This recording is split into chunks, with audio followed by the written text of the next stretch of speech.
This video continues on from after setting the global settings for line weights, line styles, and object styles. Now we're going to use it in a working drawing. We're going to start out in a building section and look at placing components, multiple components, and then deal with the line weights of those components as we get through. So I'm just going to turn the line weights off for a moment here. In the building section, it's at such a large scale, 1 to 100, but we need to put in some two-dimensional components here. So we go to the Annotate tab, and under Component, we're going to pick out our masonry. So the loaded ones that I've picked up are the metric CMU 2 core sections, and we're going to start with a standard 200 by 200 by 400.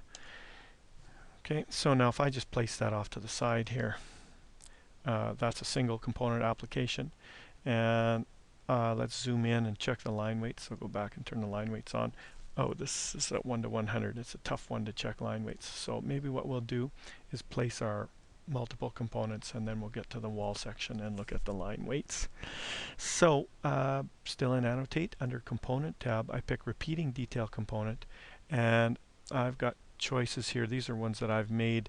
The CMU one is what I want now, and if you pick Edit Type on CMU, you can see that we can choose these different CMUs. Now I've got some that I have modified line weights of already, the GW ones, but I'll go back to their standard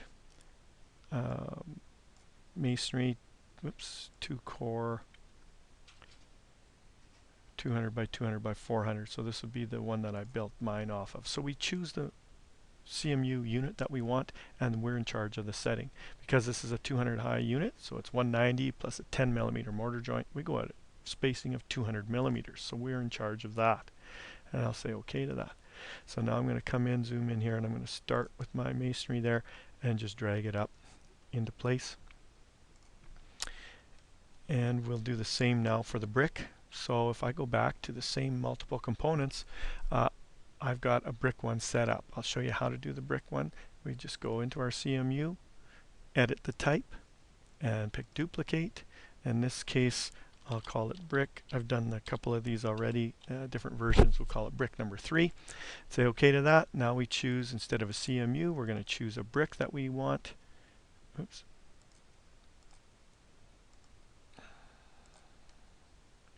And they're modular 10 millimeter.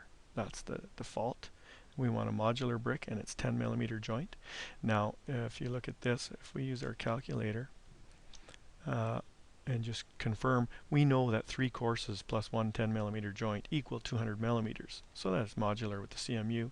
So if we want to adjust this number to make sure these bricks work out, we take our 200 millimeters and we simply divide it by 3, because there's 3 bricks and 3 rows of mortar, and that gives us 66.666. Okay, so we're going to adjust that to match 66.666, and just roll it out like that and say OK.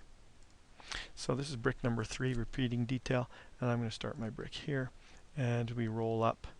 We'll just stop at the soffit here, and if we zoom in, we should see that these mortar joints line up. Now this default brick I don't like, and I'm going to show you how to edit that. But before that, what we're going to do is take that and this assembly, these two-dimensional units that we just built, and we're going to do a Control C for copy, and we're going to paste it into a wall section. So Control C, I know you can't see that on screen, but that's what I did. Now I'm going to go to my wall section, and there's the empty wall section, and we're going to paste that. Notice that we've got the paste option up here in our Modify tab, and if I click down on that and say Align to Current View, then they pop in exactly right. And while we're at it, let's go to the foundation detail. Same thing, paste the same things, align to current view. So now very quickly we've just put in all kinds of two-dimensional work by only drawing it one time. So let's go in and edit these bricks. I'm going to turn the line weights on so we can finally get a look at them. This brick right here is one that I have created. It's a GW brick. I'm going to do a single one of their unedited brick, and that is modular 10 millimeter right there. So we'll change that one. This looks like theirs. So we're going to edit this brick, give it a new name, save it as, and then we're going to replace that whole row with our one that we prefer. So if I go into this, I'm double clicking on that brick. Now I'm in the family editor of their brick, and I want to edit this. So when I click on the brick, it shows me the hatch area all lit up. I don't want to change the hatch. It's all fine, but I do want to change the boundary. I want that boundary to be a better line weight. So now I'm going to highlight the boundary, and I'm going to give it a medium line weight. Medium line weight is controlled the same way we controlled the heavy, primary, secondary, etc. So I believe the medium line weight is set similar to our primary line weight. We can confirm that later. So I've got that, and I like that. I'm going to change now this boundary for this hatch here.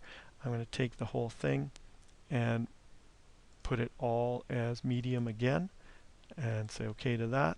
So I should have everything done. I'm just going to make sure by changing this invisible to a medium line. I want that mortar joint to have everything in section here is primary then, and things, material indications are going to be lighter. So I like that. We're going to load it into the project and close and say yes. And make sure this is going into the right one. Save. Oops, close it. We're going to save that as, save that as GW bricks. Okay, since I've already done all of this, I'm going to just leave my brick alone, but that's what I did. I gave it a note so that it shows that it's my version of these bricks and I'm not editing the original. So I'm just going to cancel out of that because I've already created it, but you would say yes to that. And now I'm going to take this assembly or this brick here and say select all instances in the entire project and change them to my new version of GW brick. There it is, GW brick, 10mm modular, and escape. So you can see now that that one is done. When we go into the group insert of multiple components, we're going to have to edit that and change it. Remember, we had the choice to choose whichever bricks we wanted. So on this one, we're going to go to the brick, the GW brick. Whoops. I always skip out of there. GW metric bricks, modular, 10mm. That's the one that we just edited, and our spacing remains the same. Say OK to that. So now we've got bricks that have the appropriate primary line weight. You can see that this flashing here is behind, so we can just highlight the flashing and say bring to front, and now that would come through so our membrane flashing shows up properly. And we would do the same thing for the CMU here. Exactly the same thing. We would go in and edit a single unit, and then once we're ready to edit that, we go into our CMU, and instead of using their standard ones, we would look for the CMU of the ones that we created. So it'll be the GW CMU 2 core 200 by 200, and say OK to that, and you notice all the line weights came and are a positive line weight. One thing I did see is I don't have a proper air vapor barrier. So we're going to go and create a line style that is our air vapor barrier. So we go back to Manage, Additional Settings, Line Styles, expand the lines. This is the same place we created all of our other line types. Well, we're going to create a new one here called AVB, Air Vapor Barrier, and we're going to make sure that it is black and it's not a solid anymore. It's going to be a dashed line type. And the line weight of an air vapor barrier, because of its importance, has to be primary line weight. So we're going to set it to number 4, say apply and OK. And then when we go to this membrane flashing, that is in here, and the membrane AVB, we can highlight all of those, and now we have AVB as a choice because we created it as a global line style, and we can click that and it shows up properly. The last thing we have to do on this detail, and you can see I've done it on this side, I've got a partial line here, is come in and just draw a heavy line weight for our profile lines. So we would take that out of the view, and likewise we would just trace our heavy line weight over top of the bricks, and you can see how I've already done it on the rest of the detail.